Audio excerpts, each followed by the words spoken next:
This is the One Thing Podcast, and I'm your host, Dr. Adam Rindy. The One Thing Podcast brings together leaders in functional and naturopathic medicine to discuss actionable information that may unlock puzzles in the areas of gut health, brain health, metabolism, and longevity. Please note, these episodes do not replace the opinion of your doctor. They are not intended to diagnose or treat any condition. Please discuss this information with your provider and discuss your own unique personal health history before adapting this information. Please subscribe to our episodes so that you can stay on top of the most current information in these areas of medicine. In this week's episode, I welcome on Ben Wobker, who is a physical therapist and industry leader from the Seattle area. Ben founded Lake Washington Physical Therapy and is an expert in many areas of physical therapy, especially working with runners. He even created a running app called Run Cadence that's available on iTunes. I have so much respect for Ben. I've known him for several years, and he is an astute clinician, a connector, a builder, a family man, and just a really good human. I invited him on to take us through running from a physical therapy perspective, also from an athlete's perspective. We speak deeply about the benefits of running, what variables matter when you're training, safety, injury concerns, footwear, and much, much more.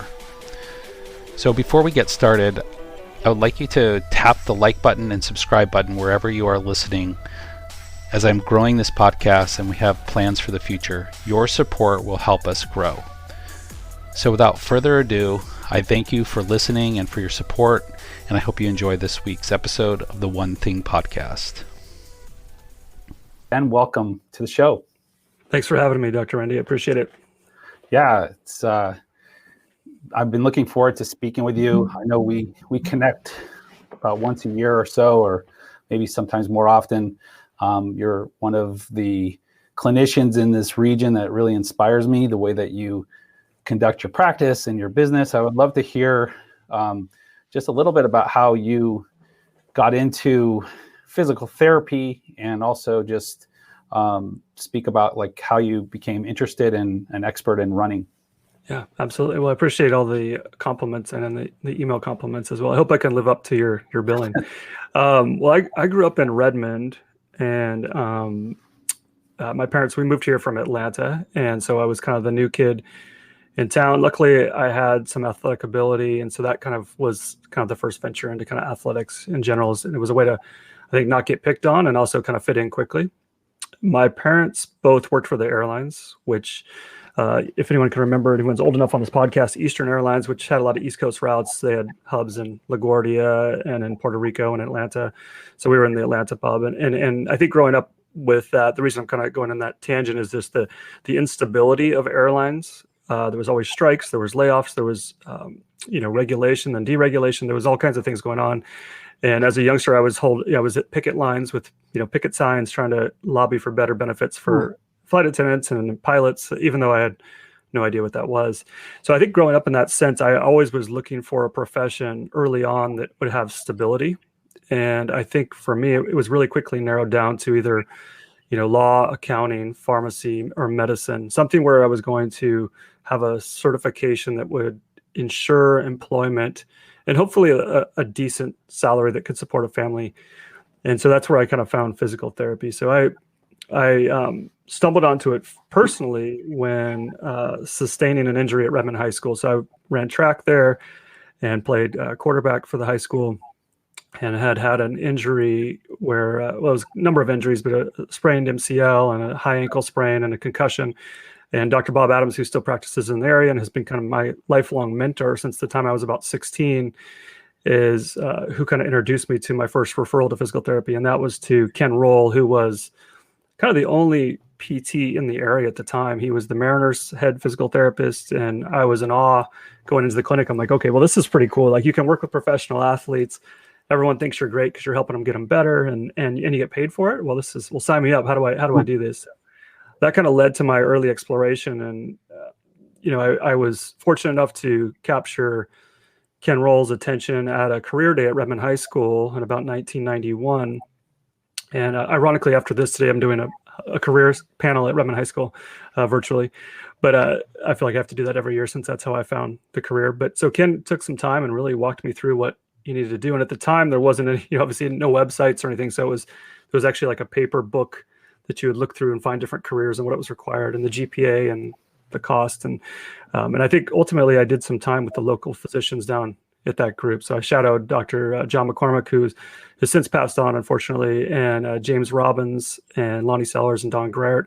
And I found that I think I wanted more time with my patients than what the physicians, even in the early 90s, were having. And I think that relationship with that patient was going to be something really important to me, just intrinsically. When you see people in the community, just like when I have patients that see you, they're enamored with the time that you take to see them. And I think the follow up and follow through on diagnosis and really helps in their recovery.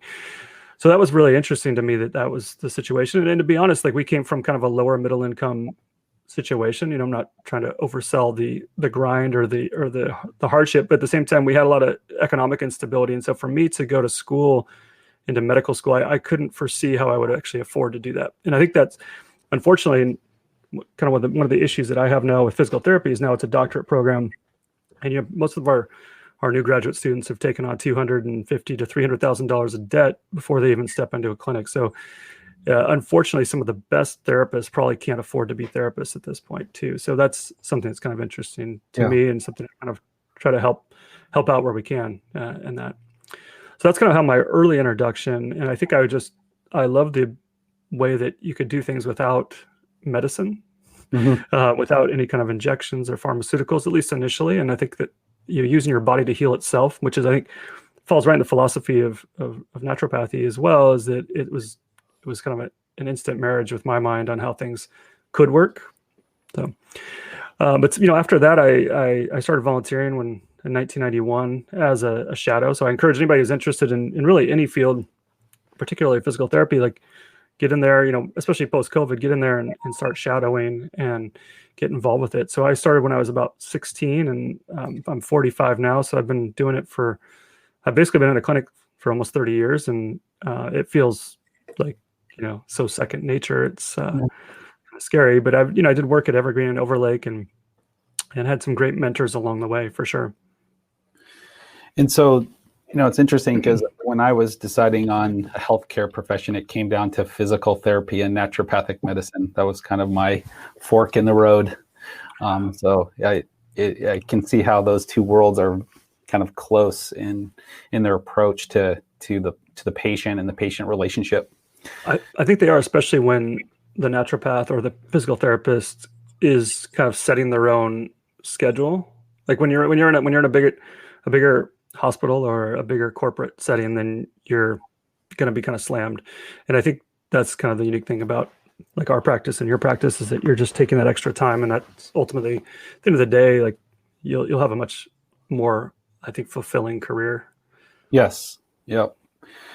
So, how did you get into running, and what what led you to that? Because that wasn't your high school sport, was it? It was, yeah, it was my high school sport. So I think if anyone's our age, that the presidential fitness patch was always a big goal in elementary school, and so for me, I was actually the same height I am now, almost in elementary school. So I was one of the taller kids. So I did terrible at the sit and reach and couldn't get the pull-ups because I just had too many long levers.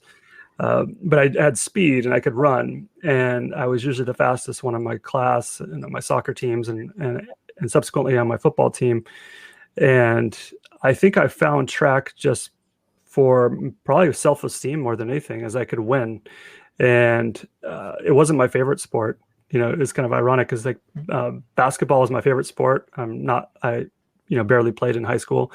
And then, track was probably my least favorite sports, but it was my sport I was best at. So I was a 100 and 300 meter hurler, and I had long jumped and I triple jumped and did a lot of these explosive sports. Ended up heading to the University of Montana to play track and run football on kind of just like a small partial scholarship, but had my last injury there, and then with another concussion. So I had a lot of concussions before concussions were the thing, which is probably why I have to write everything down now. Yeah. But I really gravitated towards runners. And I think the thing that was fun, because I did do some training. I helped train the women's soccer team, and I started working with the track team a little bit when I was in grad school, is that I found that runners are just fun to work with. They're neurotic, a lot of them, like myself, and I can kind of get into their heads pretty easily as far as like understanding where they're coming from and their philosophy of why they're doing what they're doing to their body. But I think this, to me, the beauty of running is just when you have a really great runner, it's fantastic to watch. And I subsequently, when I came back and was treating in Redmond, I coached at Redmond High School, a little bit of cross country, primarily track, and primarily hurdlers and sprinters, because I love the biomechanic side of that. The endurance side was something that's kind of been an acquired taste over the last 20 years. But I think even those distance runners can be much more sound mechanically, like a sprinter. So we worked up there. I had a great mentor there as well, Dennis Villeneuve, who just recently retired, who was actually my coach too. So it's kind of fun to, I worked with Ken Roll as a therapist after mentoring under him. I worked with Dennis Villeneuve as a coach after, being coached by him. Same with Bob Adams. So I think those mentorship situations are really great. And, we had a really stable situation at home, had a great dad. And so I wasn't looking for that emptiness or trying to fill a void, but I think having great mentors and good role models was really critical to professional development. And then Dennis really did a great job of kind of embracing that love for runners and running. And he was, way ahead of his time on, monitoring mileage and looking at mechanics and visualization and diet. And so I thought those things were really cool. And the people that, had the skill and did what he asked were super, super successful. And the people that, just kind of went on skill alone could compete really well at the junior high or high school level, but they didn't make that transition to the next, kind of collegiate success or Pac-12 championship kind of thing. So that was really fun. So that's where I kind of got my spark for it. And in the meantime, my weight kind of fluctuated. Like when I was playing football, I was really quite heavy, but fit, but heavy, and I couldn't run very well. And so as I quit football, I could kind of lose weight. And then I started to enjoy running and, I've done, quite a few half marathons and things like that now.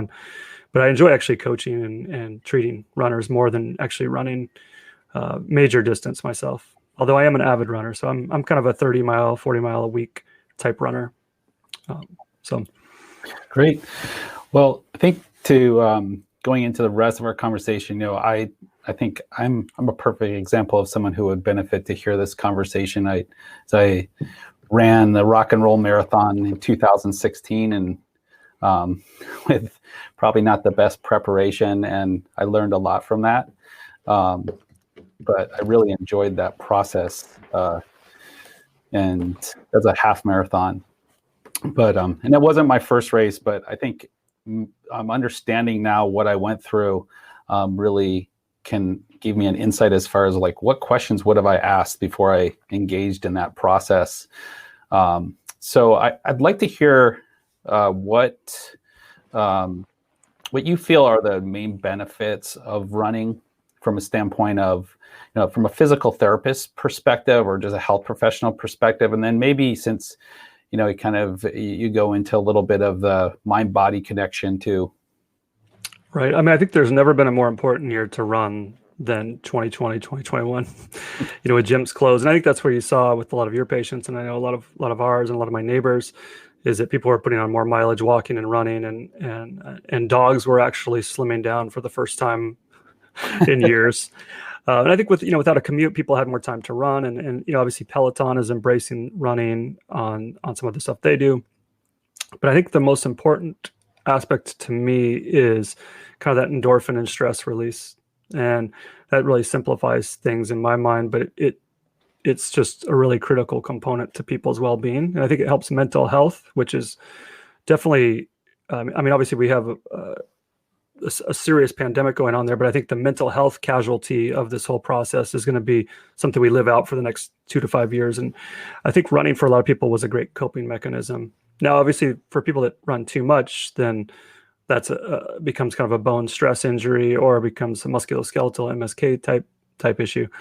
And what is too much? And I think that's the real question. So I think my favorite thing when I'm interviewing a runner. Like this past weekend, I had 400 runners, and at this point in my career, I only see about a day of patients.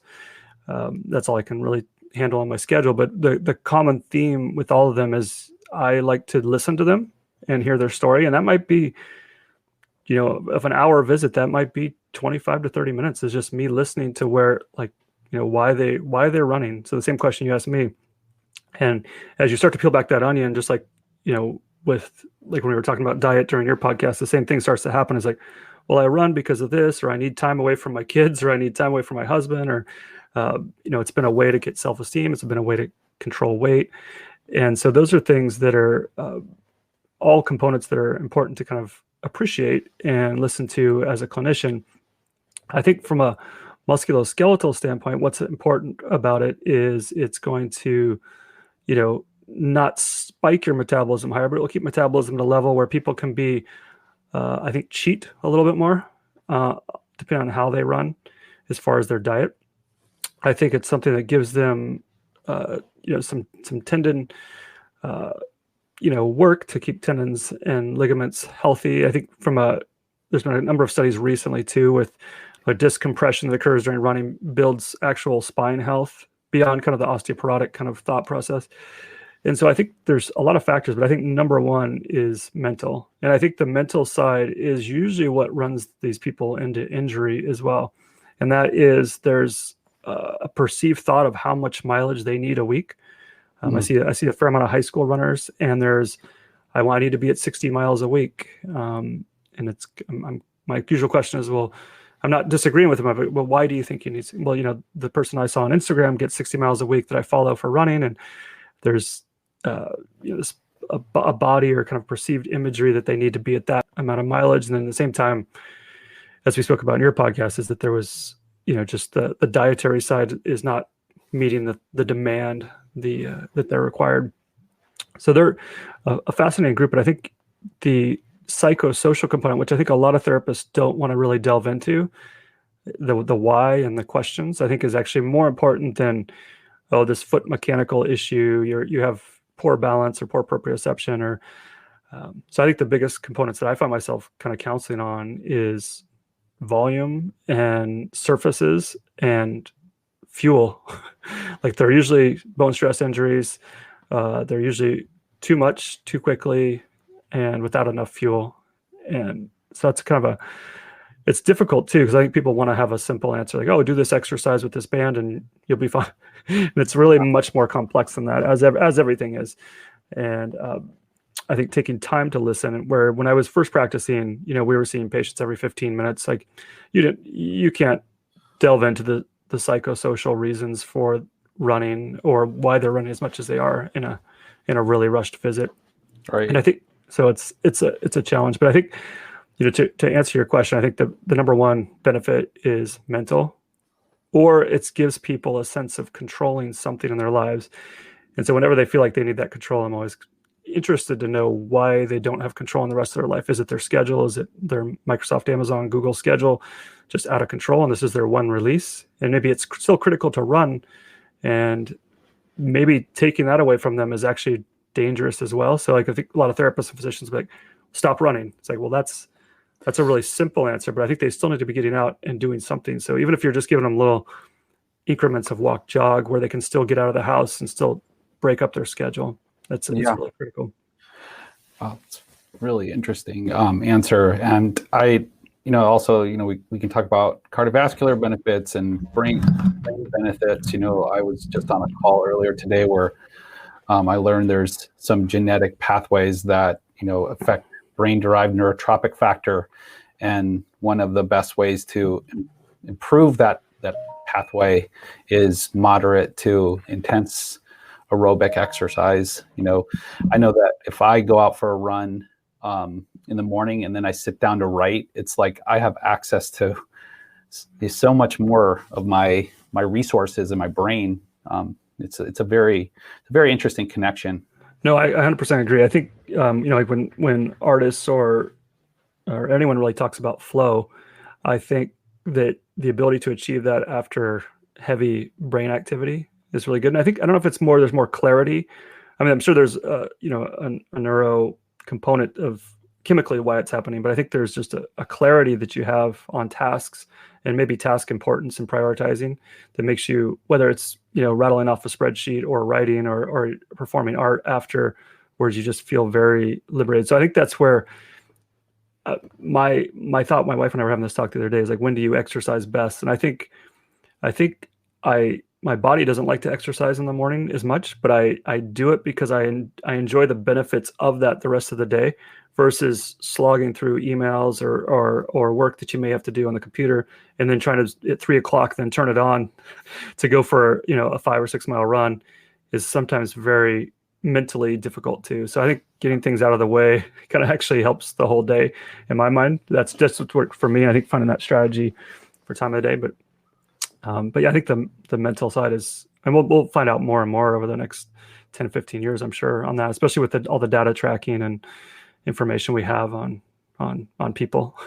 Yes, yeah, absolutely. Well, so I think there's some questions, generally speaking, when people are getting started running, is like about the safety aspects. We were talking offline about the kinetic chain. I remember when I was recovering from an Achilles rupture not too long ago, and the surgeon said to me, I said, well, when can I start running again?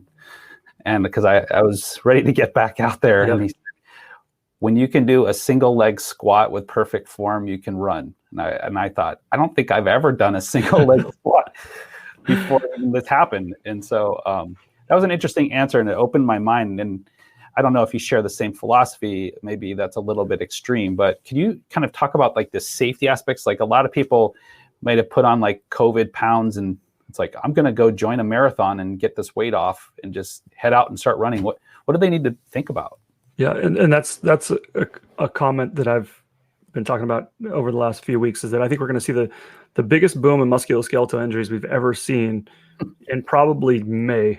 Like, as the vaccinations increase, as openness continues to happen, and people get out and get more comfortable running, and races turn back on, there's going to be just a slew of injuries. So I think like when someone comes in that's in fact, I have 2 people in the last couple of weeks that came in and they wanted to start running, and they were probably, if I was guessing, their BMI was definitely obese, but I don't put a whole lot of weight, no pun intended, in the BMI.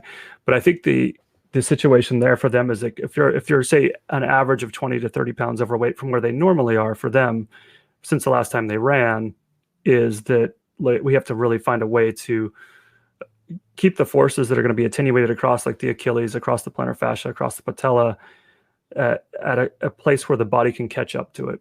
So, meaning that what I would probably start them off with is, even though they're going to be resistant to this, is I want you just to go walk. And I think most runners kind of poo-poo or don't look at walking as helping. Walking is still loading the tissue. And then if you think about it too, in good form, walking actually provides a longer or wider dynamic area of stability required. Whereas running, hopefully you're a little bit more tightened up as far as under your center of mass.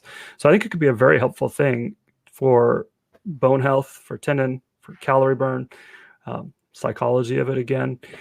And then what I would usually transition people to is I usually like to do a treadmill test if it's someone who really wants to get into 5K or beyond, and we'll look at what's going on there and how long can they hold good form. Can we even get to good form? And what is good form? Well, we're looking at knee drive and push off and hip stability and arms. And I don't think you have to have a perfect single leg squat, to be honest. I've seen people that, I've seen Olympians and people I've worked with USA track and field that can't do a single leg squat, and they're winning world championships. But I think there's some thought where that would help. I think depending on how long you're going to be in that stance phase. My soapbox issue, which we can delve into a little bit deeper at some point, is cadence. And cadence to me is the most underappreciated metric that we have while running. So for someone, when I do a gait analysis, and again, it's your cadence is your steps per minute measured. And what I usually do, and I think most people in research, is they'll count both feet. So if you're running for 60 seconds, you'll count right, left, all the way for the full minute. And there's been a fair amount of research that shows you want to be between, and there's going to be some outliers, but between 175 and 185 steps a minute. SPM, you'll see it referred to in the research. And so if someone I am working with that's returning to running for the first time in a long while or for the first time ever, is where's their cadence at? And I would say most people that I see, which are a very tainted sample size of very injured people, is that they're usually about 158 and below. And so if I have that first time runner and I can get them into say 170 or 165 and they can maintain it for a minute and then they revert back to their previous, then in my mind that's when they start walking. So if you can run while your fitness allows you and then walk when you can't, then we're not creating a bad mechanical picture where things can really fall apart quickly. And you'll see so many different types of injuries from that when the wheels start coming off the runner. But if you can get into that higher cadence, and again, you might not be able to jump too quickly. You have to do like a 3 or 5% increase on cadence per week sort of thing. And there's some different research studies out there there's a guy named Brian Heidenscheit and Rich Willey, and a bunch of guys that have great research on cadence and the progression of cadence. But there is a diminishing return though, because you're trying to maximize your ability to cover space. So if you increase pace too much but don't increase cadence, then you're going to overstride. If you're too slow a pace, then you're going to be you're going to feel like the road runner, not really moving. You're just going to be turning over really quickly. So there's kind of this fine line, but it doesn't necessarily mean that you have to go super fast. It just means you need to turn over. So for example, like my wife is, she's probably about an 11-minute runner in general. And I'm usually about a 7:15. And we would run with the jog stroller with my son, and I could still maintain about 172 steps. It was work because I had to like really turn over in the jog stroller, but you could do it. It took a lot of mental work. So yeah, she'd be talking and I'd be like, I'm listening, kind of. I'm turning my legs over really quickly. And when you don't have that, then you become a heavier heel striker. And I don't have an ideological position. I know there's people that are midfoot striker, kind of in that camp, and there's some people that are heel strikers. I think really just the center of mass is what matters. So where you're hitting according to your center of mass. And so if you were to drive kind of a plumb bob through your outside of your ear and through your shoulder and your hip, you don't want to be more than about a shoe and a half ahead of yourself when you're striking. So that you see people that win Boston are heel striking, and you see people that forefoot strike or midfoot strike. It's really kind of, I think, irrelevant in some ways. But the cadence to me is like the biggest thing that I usually attack, and it's the most bang for your buck. As far as you change that, you may not need all the exercises that a therapist or a personal trainer or a running coach is going to give you if you can make those quick adjustments. And I think what you see is the cream rises to the top as far as like, if you can make those cadence adjustments. Okay, now when I look at a gait analysis, what's left? Okay, well, it's arm, it's maybe weak hip flexors, it could be a gastroc or soleus kind of weakness or fatigability. It could be footwear based. So that sort of thing. So that's brilliant. Yeah, I mean, I like the self-regulation aspect of it. I think that gives people some structure and allows them to pay attention to their body and their mechanics versus getting a number on a piece of paper that says, you have to run 2 miles today, and slogging through that in any way, shape, or form. But the cadence thing is really, it's kind of like you're attuned to your form, you're attuned to your your process, your pain levels, your discomfort. I would much more than just kind of aiming for the goal.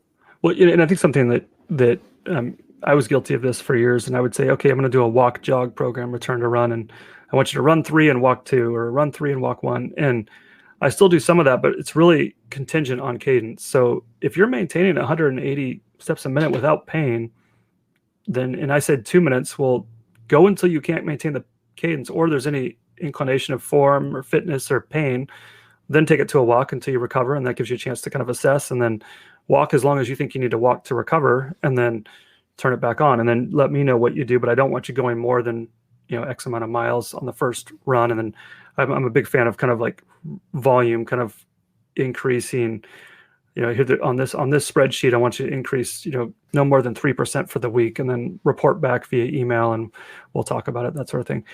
I think having some accountability too helps for everyone, including myself. What do you use for the cadence monitoring? Like, is it like a pedometer, or is it some type of Fitbit? Yeah, I mean, at the rawest form, you could do like heart rate, and you can basically for 15 seconds just count your steps and multiply by 4. That's kind of a real easy way to do it. My friend and business partner Chris Johnson, who's kind of a world-class physical therapist and lectures all over the world, Chris and I created an app in 2016 called Run Cadence, which you can check it out at runcadence.net. It's now free, as I was telling you before. So we made it free because we wanted to, one, bring more runners into the fold that can use it, and practitioners. And it basically is something you set, and it gives you biofeedback, and it uses the accelerometer in either the Apple Watch or the iPhone. And when you fall out of your desired cadence that you chose, then it has a cowbell metronome that kicks in. It's kind of a mixture of like negative feedback and Will Ferrell kind of at the same time. And so the cowbell turns on, and until you return back to that cadence level, it stays on. So so you're fearing the cowbell a little bit while you're running, because you're like, oh gosh, am I slowing down? But it really makes a big difference. And I've had quite a few, I would say probably 40 patients since we developed it that avoided injections, and I do orthotics, but they were able to go away without orthotics. They were able to, maybe just change shoe. They didn't have to invest a whole lot into a huge exercise program because they were able just to monitor cadence. And there's been a lot of work out of the Spalding Running Group and Irene Davis in Boston. And there's a lot of debate on whether you can actually change anything form-wise with exercise. So to your single leg squat comment, is that her study found that by glute medius strengthening and open and closed chain work, that you actually don't change any biomechanics, but you change mechanics with biofeedback, whether it be sound, visual. Our app on the watch gives you haptic feedback on your wrist when you fall out of cadence. It buzzes you, and you're like, "Oh, damn, I got to speed up or walk." Yeah. And so we found that's been highly effective. And another reason for making it free for us was we want to just capture more data and more feedback from people of like what's helpful. Some things that you kind of notice is that as heat and humidity increase, cadence decreases and injury increases. So another kind of point to the time of day. And it's been thought about for a long time, whether it be sun exposure or heat exhaustion. But I think another thing, biomechanically, you're not as sound at 12 to 3 o'clock, especially in the south and east coast when it comes to running in the summer. So I think, that morning run or the evening run probably makes some sense musculoskeletally too. Well, that's really cool. It makes me think of like you almost have a coach in your ear. It's what it is. A really annoying coach in some ways. No, but it's a fun tool. And I found that I felt that when we were beta testing it, I thought that I was a much faster runner from a cadence standpoint than I was. So I thought I was like a 185, and I was consistently falling about 158. And I was like, wow, this is a problem. I was very, and you can go down the rabbit hole with all these things that we were talking about, like Strava and Training Peaks, and our app doesn't do the grandiose things that those do. It's really a single feature app, but you can get really caught up in it a little too much. But I think when you're first getting reintroduced to running, or you're having injuries that are kind of preventing you from running, it can be a helpful tool. I think from the Strava or Training Peaks side, I do like seeing that information. So I have kind of a little email I'll send people ahead of time that are runners, and I'll say, hey, can you send me a screenshot or two of what you're doing? And that has their cadence, it has their pace, it has the volume, the days of the week, are they getting enough rest? So there is a data dive, and I'm a data guy. There's a data dive that's worth diving into, and then there's some where people get kind of hung up on the data, where it's like, my heart rate fell 2 beats a minute for 6 minutes in the middle of my 5th mile. I think there's a problem there. And it's like, you're just being human. I think your mind might have wandered, or your podcast or music changed. So yeah. So, well, what about stretching and mobility, foam roller, all that stuff? You hear about, before you really push running, you should get your mobility right. Is that something that you see as a key factor? I think it is, if it's important to you mentally. So I think almost like a pregame routine. I think it can be important. I think the research that's coming out most recently has showed that mobility and flexibility in a runner is not necessary. In fact, a lot of people are better when they're not flexible, which sounds completely contrarian. But I've heard that, yeah. I think the extensibility of your hip flexor and the hamstring to kind of help pull you through can be helpful. I mean, there's obviously, again, with anything diminishing returns, you don't want to be too stiff that you can't get into the range. But I think if you look at a normal runner and you look at the range of motion that's actually required, you don't need to be able to necessarily put your palms on the floor, and you don't necessarily need to be able to do the splits or even have your heel to your butt. You're not using that range of motion. Some sprinters might be, and obviously triple jumpers and high jumpers and telemark skiers are, but you're not, in a normal run, you're not using that range of motion. Now, obviously you don't want it to get too narrowed down, but I think I get that question almost daily is, to what should I foam roll? And if you like it, foam roll. Sure. I like it personally. So is there research that shows you're actually creating fascial extensibility? Probably not. I mean, for those of us that have been in the cadaver lab, to like actually truly loosen the iliotibial band you could have serious traction with vices going on there, and nothing would happen. It's because of the yeah, absolutely. And, with that multi-pinnate formation of the tendon, it's super strong. Reason why they harvest it.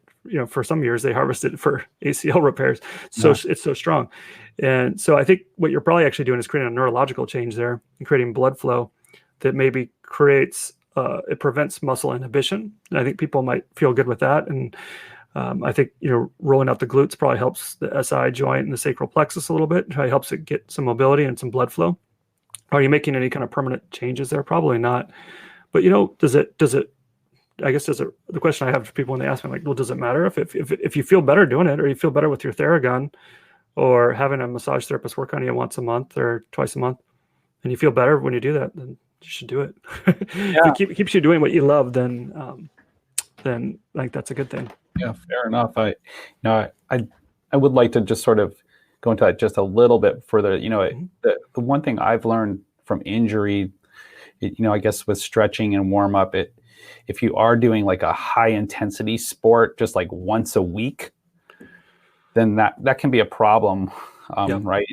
Versus like if you're doing a high intensity exercise multiple times a week, then the need for mobility exercises is much less. I mean, it may sound basic to people, but we have a lot of people who are weekend warriors, right? And they just go out and hammer it once or twice a week, right? And they're like this the rest of the week. Yeah, exactly. 90-90. Yeah. So I think they're more vulnerable to that, right? Right. They definitely are. And I think because they don't have I guess that, to go back on your comment, I think if you have the requisite range of motion for the sport, then you're fine.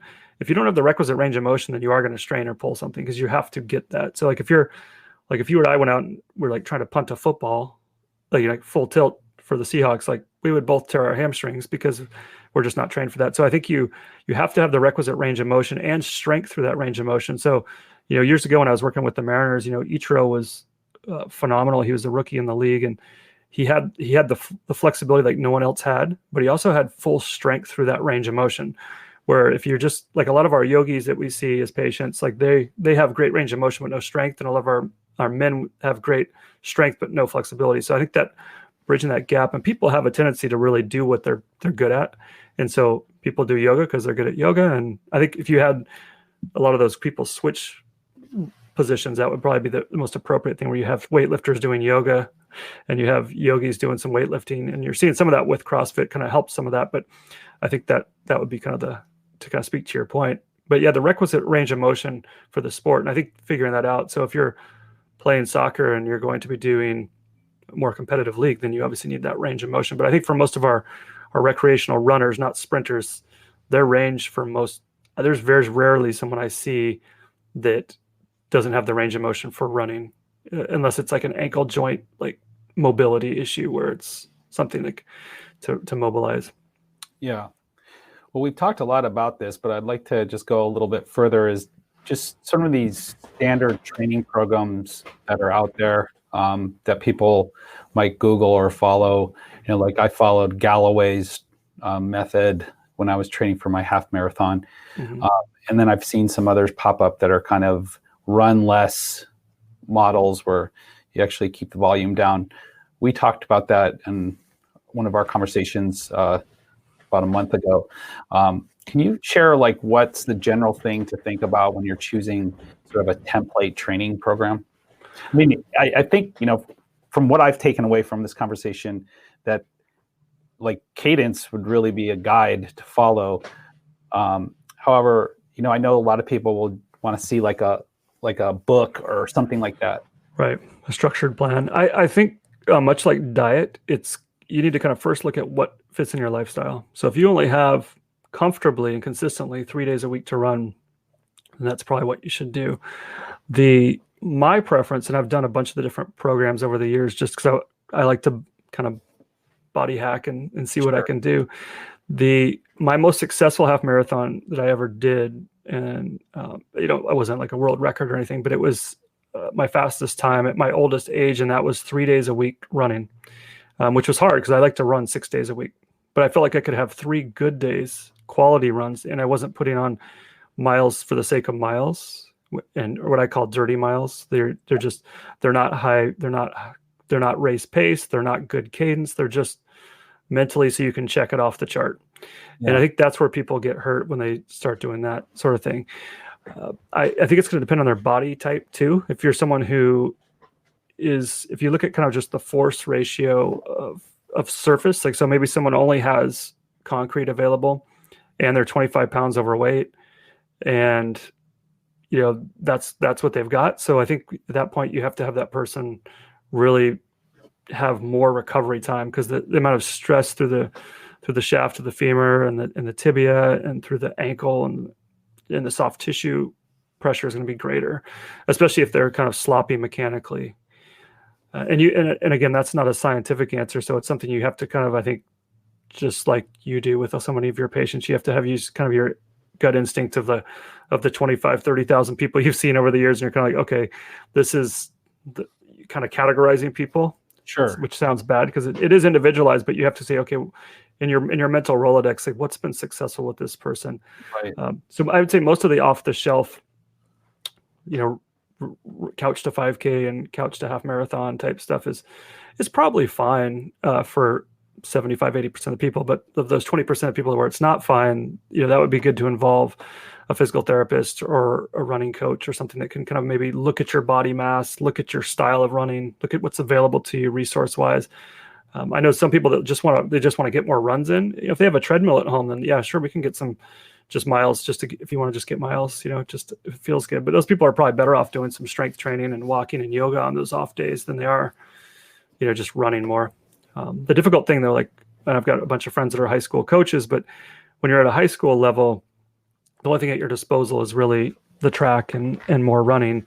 And so they don't have the ability to say, hey, let's hit the strength, especially right now we can't do weight training, can't go indoors. So we're gonna do different paces of running. And when most people get injured, I think, is the quote unquote recovery runs, where they're running with friends at a conversational pace. So it's probably important psychologically and socially to have that recovery run, but it's not good biomechanically. So you're probably better off just saying, hey, go do 3 800s and then walk 4 miles with your friends and talk, or something like that.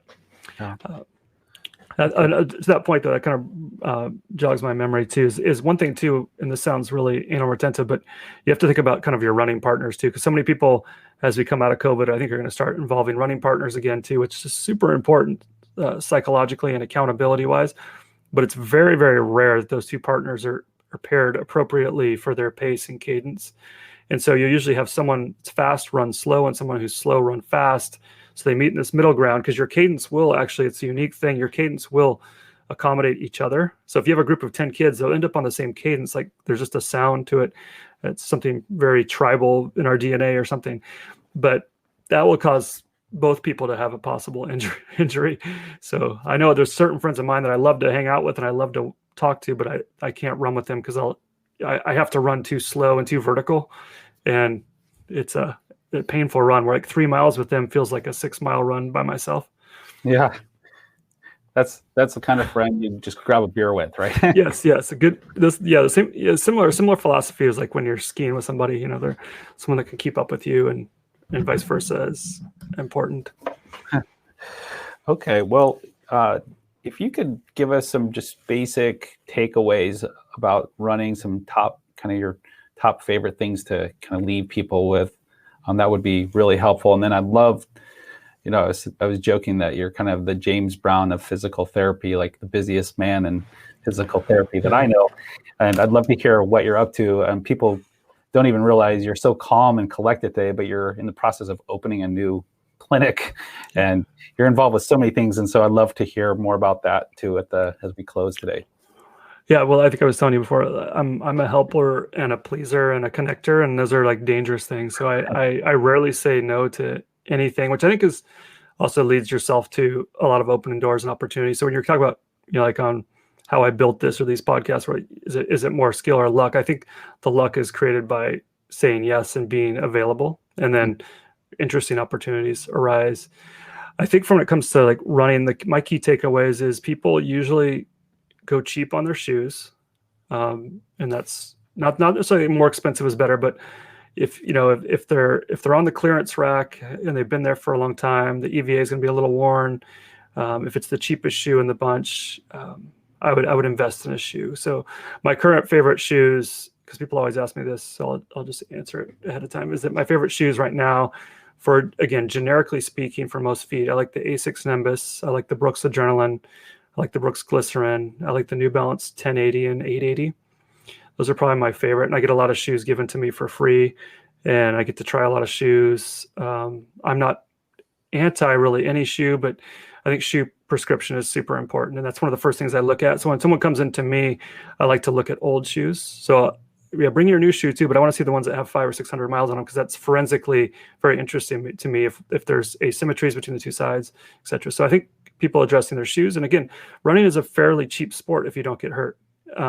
So I think, to me, I'd rather someone invest in a good shoe than come in for more PT visits. So I had this patient a couple of years ago, just a quick story, is that he was like, I'm like, you really need to buy a better shoe, and then you wouldn't be in here. He goes, I like coming in to see you. I don't really want to pay for the shoe. I'm like, well, you're paying for the visit, which is almost as much as the shoe. I'd rather you get a good shoe. And he was like, no, it's much better to come in and just get treated. I'm like, it made no sense to me. So I think investing in shoes is a real important thing. I think we talked about a little bit. I think where you strike is important too. The center of mass where you're hitting is really important. Knee drive, which is a very underlooked thing. Again, a lot of biomechanists will say, they want you at 90 degrees, which would be almost to your hip bones, like a sprinter. I think that if you can get just a portion of the way up, that would be great. Most people under drive with the knees. If you change your knee drive, you're going to change your cadence. You're also going to change where your striking point is too. Striking changes make a big difference quickly, both good and bad. So if you're more of a heel striker and you move to a midfoot, your gastroc-soleus complex is going to be on fire, and vice versa. If you go to more of a heel strike, your patella and hips will be a little bit more active. So I would say overall, if I was picking a strike pattern, if I had to, on a gun to my head, pick a strike pattern, I'd probably pick a midfoot strike. I just think historically people are a little cleaner looking there. That doesn't mean you can't be a really great heel striker though. So I don't have a tendency to try to change stride there too much. I think looking at someone's arms is really important too. So your arms is going to regulate the cadence below. So the quicker you move your arms, the quicker your feet turn over. Like anatomically, that's how we operate. And so sloppy arms, slow arms, soccer arms, I'll call them, where there's a lot of pivoting rotation going on, will definitely slow down your speed and your turnover for your lower extremity. Again, like I said, I do orthotics, but I would say of the orthotic referrals I get, I only do orthotics for probably 50% of the people. It's usually, I think a lot of people think that would solve it, and it's not going to solve it. And people do it for, it's like, this is maybe 20% to 30% of the component. It's not the silver bullet. And so for that reason, we have the cheapest custom orthotics in the Northwest by design. Our lab laughs at us, but I want it to be something that's affordable. I couldn't afford orthotics. I had many stress fractures and stress reactions, which I didn't know that's what they were. And it just turns out, I thought that was just what running was. And it's actually just too much running and really cheap shoes. And I was running like Nike high tops for one track season, which. Yeah. I can relate. I remember playing competitive basketball for half a season in those Chucks. You looked good though. We couldn't afford like shoes, like fancy shoes. So it was like you get one shoe for the year, And that's your skateboarding shoe, your basketball shoe, your running shoe. So I can relate. Yes. And it definitely like made me appreciate shoes. Yeah, I've got a sad story, but a story nonetheless is at Redmond Junior High. So my dad was going back to school, and we were kind of, had really no income, not much at all coming in, and people would just throw away stuff. Like, so I pulled a pair of Air Jordans out of the garbage. What someone was just throwing away, because I was like, well, I can rehab these, and I glued the soles, and like I can play a couple seasons in these. These are gonna be fine. Yeah. So I'm not for getting the most out of the shoes as much as you can, but I would say, like, as income allows, I think shoe transition is really important. Yeah. Those would probably go on eBay for like 500 right now. They probably be worth quite a bit. Jordan 2s. I will say that you said that if I had anything coming up, we do have, when it comes to running, we do have I founded the Kirkland Shamrock Run in 2011, and of course we've been off last year. With the race was postponed due to COVID, which makes a lot of sense. Obviously, even more so in retrospect now. And this year we do have a scavenger hunt, which will be small groups of people going out to different businesses where they'll kind of run and get times and have raffles and stuff. So you can find that at kirklandshamrockrun.com. And then the other race that I started with my good friend Johnny McCormick for the McCormick Foundation is the Redmond Derby Days Dash. And that might still happen. That is in Redmond Derby Days. So I think if Derby Days happens, then the Derby Days Dash will happen. So those are two racing events. Is that in the fall? Yeah. It's in July, probably around July 15th-ish, I'm guessing, if it happens. And then we also have I do a lot of work with HopeLink, is my charity of choice. And so we have a HopeLink can drive called March Can Madness, which we started in about 2010, and it's been fantastic. We've done about 200,000 pounds of food and about $150,000 raised since then. And that is going to be taking place in March as well. So it basically puts businesses competitively against each other based on the size of the business, and allows them to compete much like a March Madness style bracket. So it's pretty fun. You can check that out at hopelink.org if you're interested. And again, download our running app. It's free right now. So my partner Chris Johnson there is agreed to, this is a good path for us to just make it free. So we're getting about 1,000 downloads a day on that while it's free. So it's great. And unfortunately, I'll answer the question ahead of time. It is not on it's not on Android, and we do not have the finances to take it to Android. It's about to do a full launch of an app like that. It's about $30,000 to $40,000 per platform. Wow. And when you're not making any money on it, wives step in and say we should not do another version on a different platform. I don't know. Did you have another question? I was going to just a little bit. I mean, you're opening up in West Seattle, right? Yeah, that's big. Like crossing the pond. Yes. We and how kind of our system works to do a little bit of a dive on it is we don't have a top-down organization. I'm the founder and the director of the brand and that sort of thing, but we have basically an investment and a licensing agreement with each individual owner. And we decided that, my wife and I, Sarah, years ago, that we didn't want to have sleepless nights of running multiple locations and hiring and benefits and dealing with everything at each location. So each clinic is run individually by a manager and owner at that site. And so what that frees us up to do is to focus more on getting those guys busy, and those individual owners can then do the day-to-day operation stuff, which I'm a builder, not a maintainer, generally speaking. So the maintaining of a clinic is not super exciting to do that multiple times. I do love our staff that we have at the clinic I run, but doing that time and time again is not the goal. But we do have West Seattle will be opening up in May, approximately May, we'll see.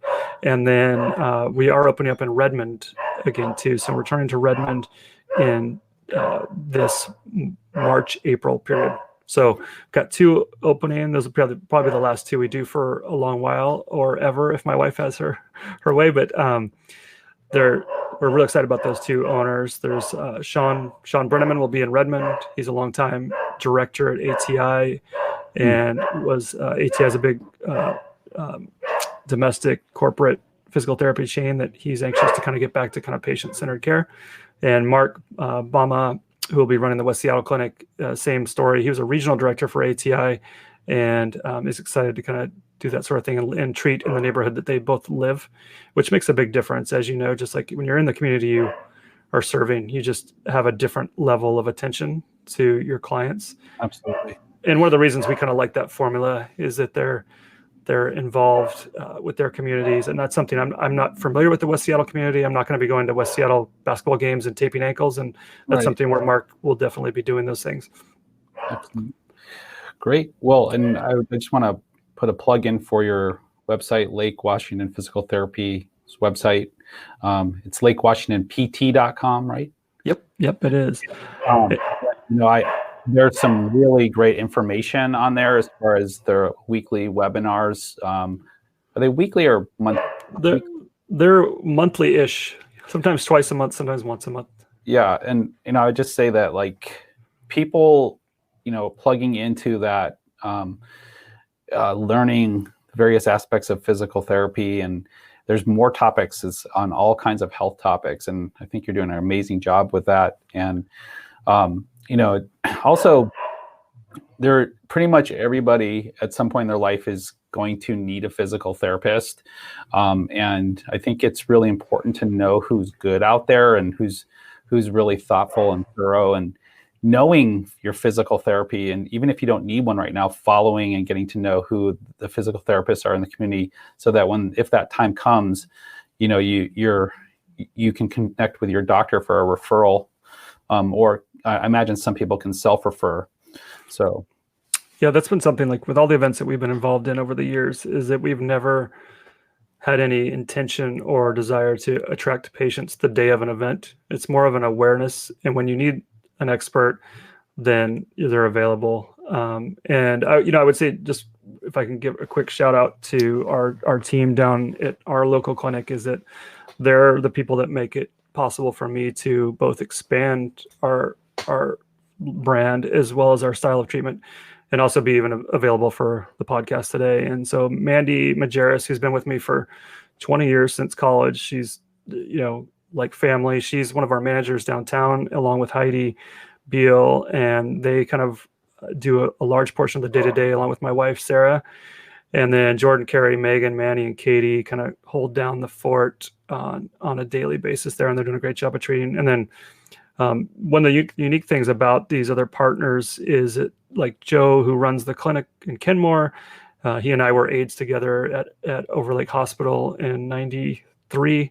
And Matt, who runs the Houghton office, was my student and my aide in the early 2000s. And so we have this very familial kind of group. Some might call it incestual, kind of professional web of people. And it's been really fortunate for us. So I'd say, I don't know if we have anybody in our clinics right now that hasn't worked with one of us before. So it's very much, we've hired all of our former interns and students and shadows, and that's some of the things that we have a lot of pride in. So we're approaching 90 students into grad school at this point, and that's really exciting to me. And I think that when you're the son of a teacher, I think the mentorship and teaching side is really, really fun.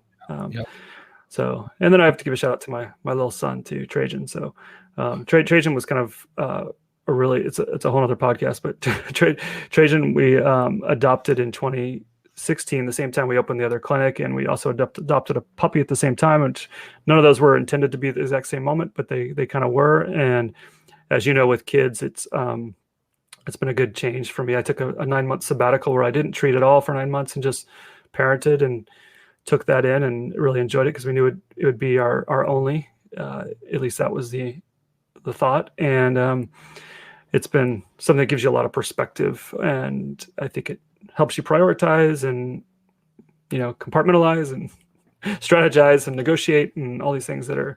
So when you have a podcast that's about Star Wars Lego building, I will be happy to be on as I'm building crazily right now. Well, I'd love to have a podcast on what to do when you step on a Lego too. That's it happens very, very often. The people are kind of the worst than the actual Legos. I think the little figures. I had one of those this morning. Yeah. Especially if they're wielding a lightsaber when you step on them. That will slow down your running. That's probably the first advice for runners is get the Legos picked up. Yeah.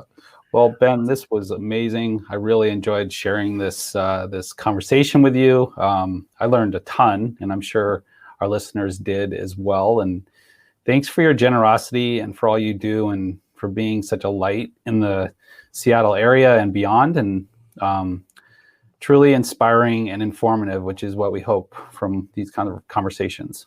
Awesome. Well, I appreciate the opportunity to be on with you, and I appreciate you coming on our pod a couple weeks back. And people that are listening far away that don't know Dr. Rendy very well, like just one of the most solid human beings there is. So it's a pleasure to kind of share airspace with you, and I look forward to kind of professionally connecting and personally connecting after the pandemic's over here. Absolutely. Thank you. Well, take care, Ben, and thanks again for being on. All right. Be well. Thanks. Thank you so much for tuning in to this week's episode of the One Thing Podcast. Please share these episodes with your friends, loved ones, colleagues, patients, healthcare providers, anyone who you feel might benefit from hearing these informative interviews. We tend to learn best from people sharing things with us. That's often the first time it's introduced. So don't hesitate if the content of these episodes reminded you of someone that might benefit from it. Forward the episode to them, and I'm sure they'll either appreciate it or be appreciative that you've thought of them. So once again, we'll look forward to seeing you next episode on the One Thing Podcast. And again, much appreciation for you being here with me.